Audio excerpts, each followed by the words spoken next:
Sir আসসালামু আলাইকুম। Metro কি রাখার দরকার আছে কি? স্যার ওই অফিসের যাত্রীদের একটু যাতায়াতের জন্য স্যার একটু রাখছি, কিন্তু পুরো অংশ আমি চালাই না। যেই অংশে ইয়ে আছে সেই অংশগুলো না স্যার না, এত আন্দোলনকারীরা আসতেছে। এখন কি স্যার ইয়ে করে দিব, মেট্রো বন্ধ করে দিব?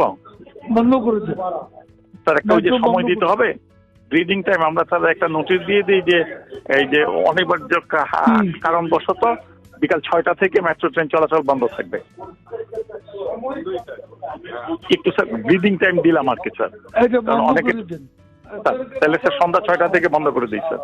হ্যাঁ, আমরা স্যার 6টা থেকে বন্ধ করতেছি, কারণ স্টেশনে অনেক লোক আছে তো স্যার, ওদেরকে যারা আছে আবার সাথে সাথে বন্ধ করলে হইচই শুরু করবে। এই জন্য স্যার 6টা থেকে, এখন তো স্যার প্রায় 5টা বাজে, 6টা থেকে বন্ধ করে দিই বা 5টা 30 থেকে বন্ধ করে দিই।